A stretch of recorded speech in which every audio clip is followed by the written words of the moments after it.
Torts, Alexander Texier was a big subject of the game against Chicago the other night. It was, should I say, the old Alexander Texier? I don't know if you can say that about a guy as young as he is, but he looked like the player he was at the beginning of the season.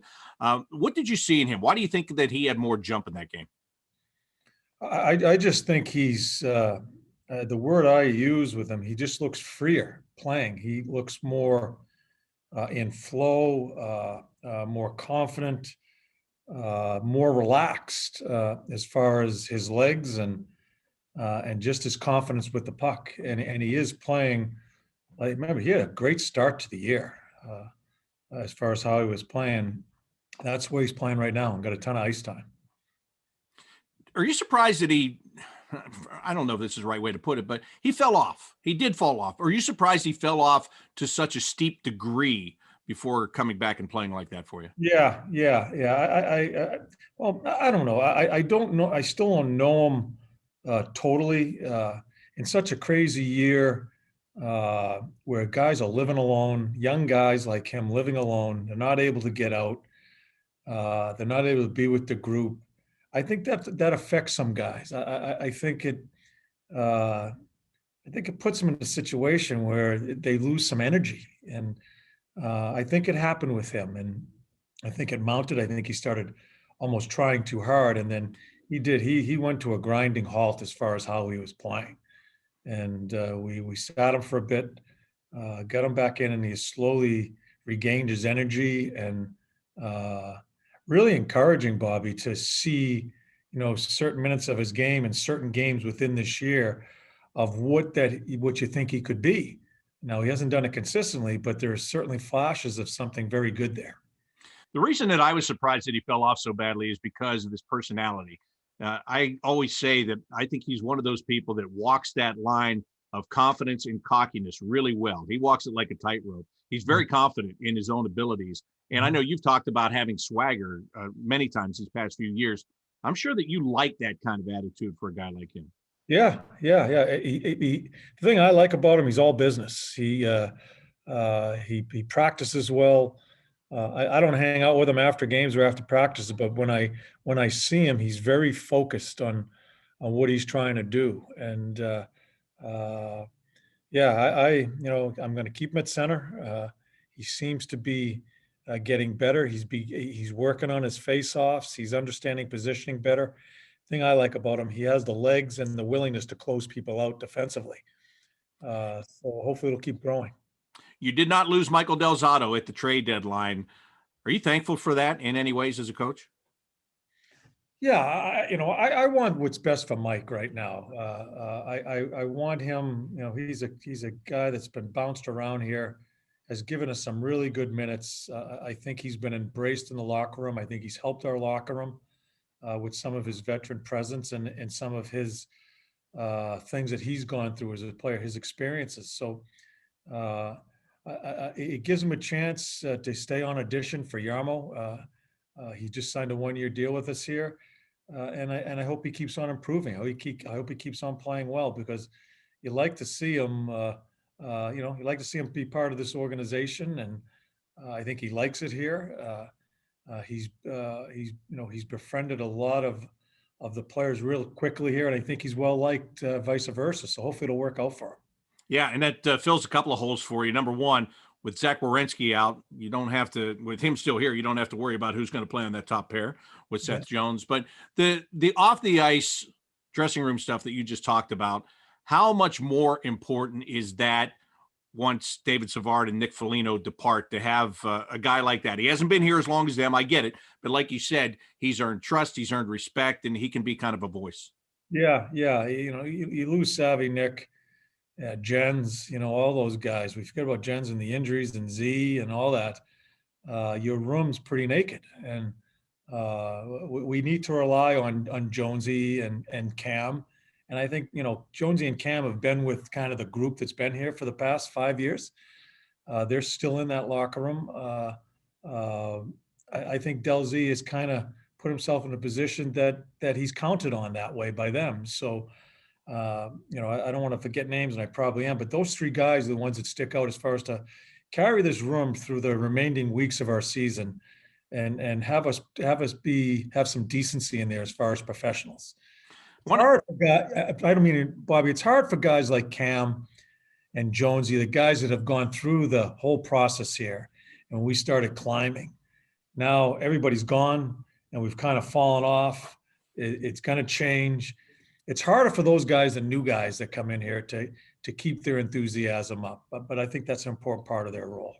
and that's what I wanted to ask you about, because Jody and I were talking with Yarmo, and Yarmo mentioned that, he did have a conversation with Seth Jones, and it was basically about that, about the role in the leadership. And do you see this as a time, and this is not to put anybody else to the side here, but do you see this as an opportunity for Seth Jones to step forward and take an even bigger role on this team, bigger leadership role than he already has? Yeah, and he's doing that. I think he's done that this year, uh, and sometimes it's not just with the words; it's with the play. And I think he's really worked at his game. I think there were struggles early on for, quite honestly, all our D as we started the season.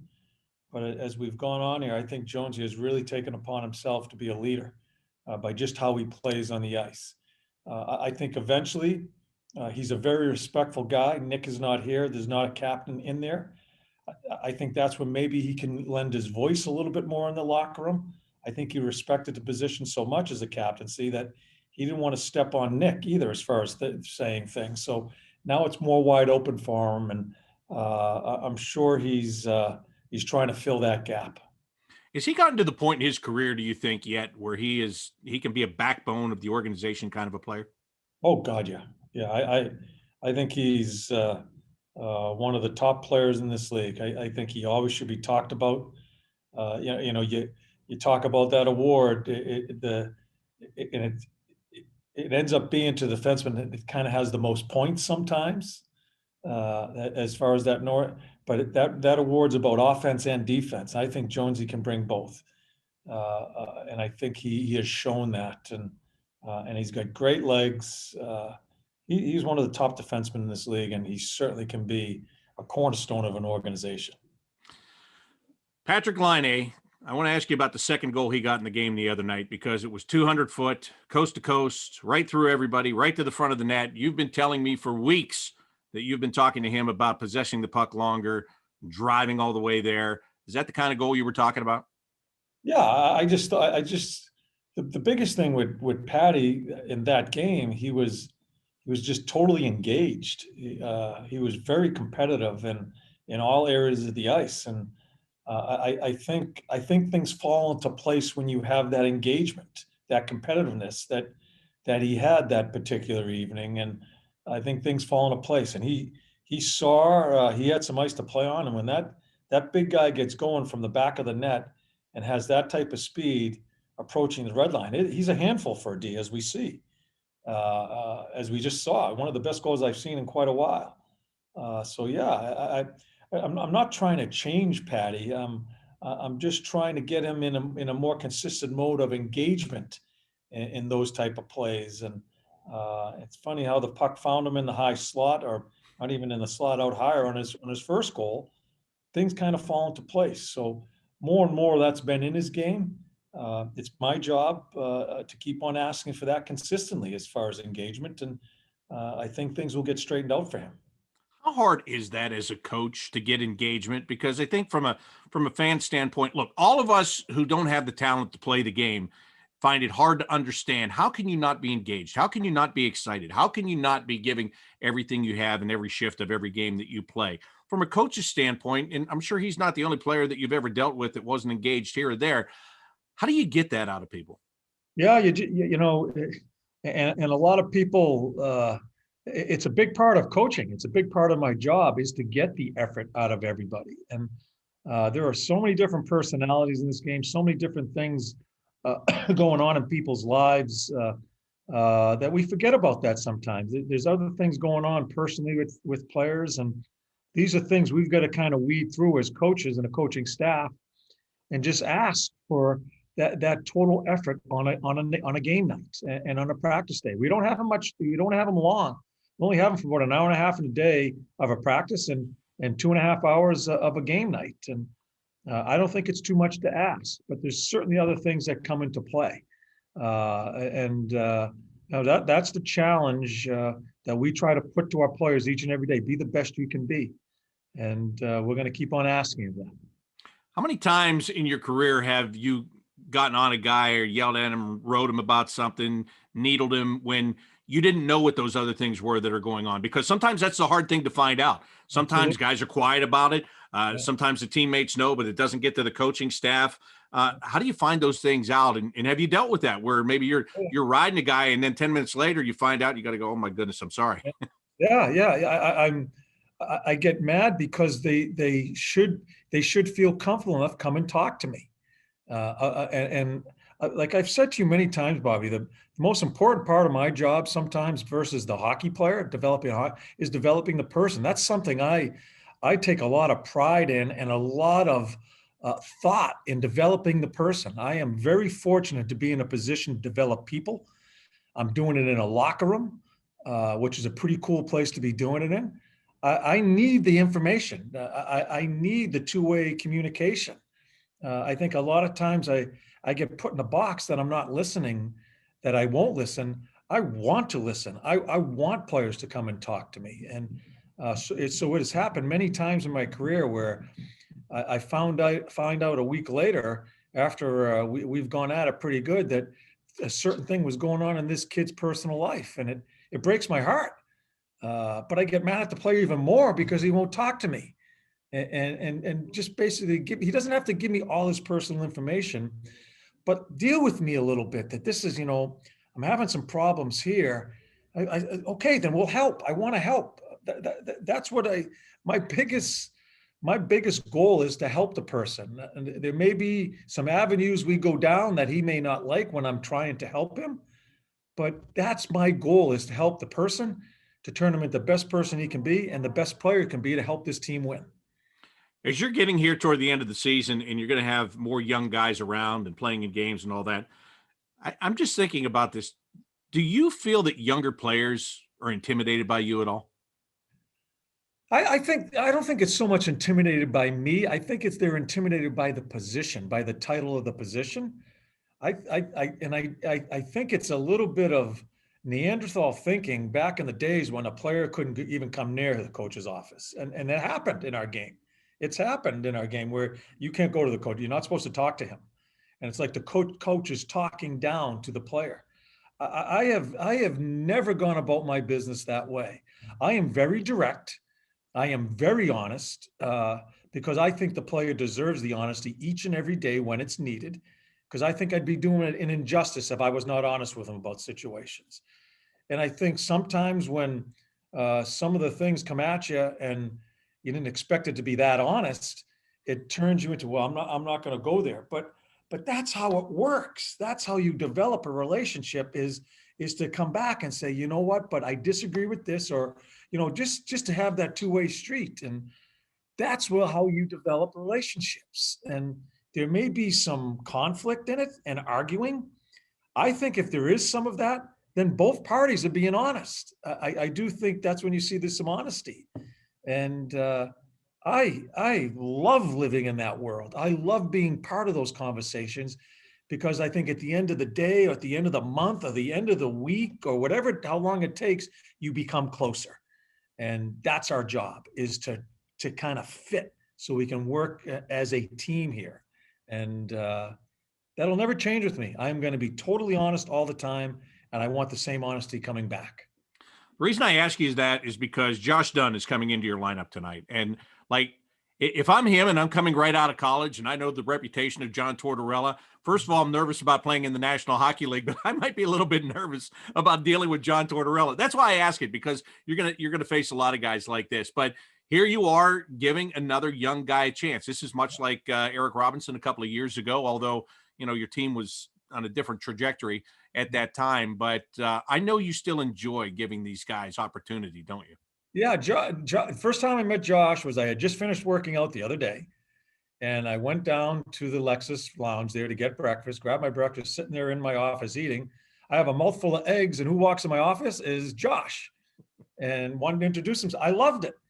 Had to wipe my mouth, swallow a little bit, and all that. But I can't. You're not supposed to shake hands and all that. But I love that he came in the office without me bringing him in there. He wanted to introduce himself, and it was terrific. And so we've had some more. We did some work in the neutral zone the other day in practice. I got a little bit one-on-one time with him there and explaining some things, and that's how it all starts. And uh, Bobby, you and I have talked about perception and all that. I get frustrated. I don't follow it. I'm not going to chase it. I'm not going to worry what people think. But it frustrates me when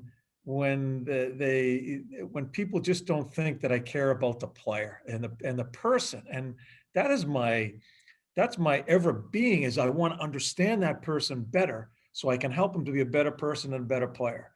And you see bits and pieces of emotion on TV, and this stuff you have on social media about stuff that goes on the bench, and he's a lunatic. How can someone approach him?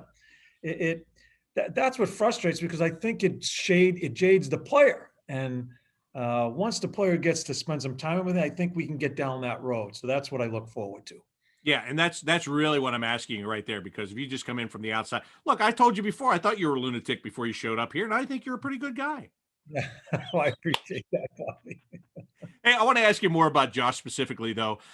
Big body guy coming out of college. We've talked all year about your center position and how difficult it is playing the 200-foot game and the defensive responsibility. Just what do you want to see out of this kid tonight? Yeah, I'm anxious to see. I look at different things. I just don't look at the skill and can he skate and all that. I want to see just his mannerisms. I do. I like watching them when they don't think they're being watched. I certainly want to see him play and all that, all the stuff that comes with it. I just want to see how he carries himself on the ice. This is a pretty big moment for him.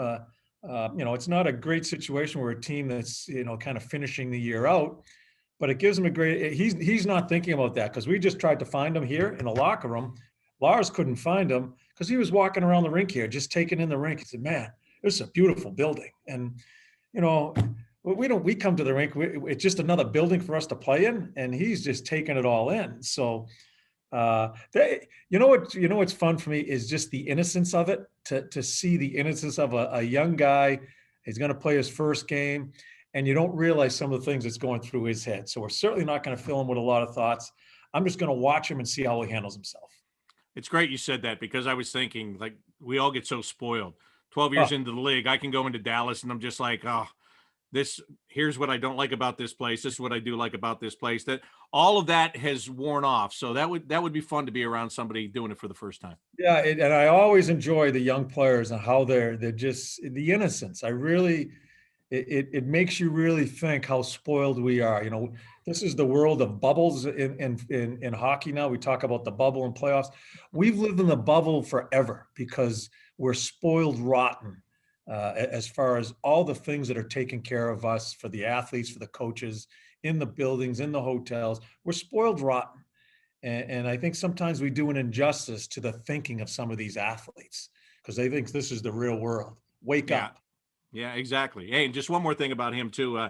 He comes from a hockey family, so he's got a good hockey background, and he's coming out of college at Clarkson. You and I have talked before about how different college players are today as they were back in the day. I remember when I first got in the American Hockey League, all the guys that played junior hockey, they teased the college guys, Yeah. Yeah. and it was looked at like it was not the right path to take to get to Yeah. the NHL. It's much different today, especially this year, because college hockey played and they got their season in. So this guy's been going for months. Yeah. Yeah. It's so true that has totally changed as far as the avenues getting to the National Hockey League. And yeah, I'm happy for him. Seems it's a big body up the middle. I'm anxious to see him play, because that could be a big plus as Jarmo keeps on charting out the future of this organization. And it gives us, although it's in a lousy time, but it gives us the opportunity to look at some of these things now as Jarmo starts planning how he's going to go about this. All right, Torts, thank you very much. Good luck against the Stars, and I'll talk to you in a couple of days from Florida. Okay, Bobby, be well.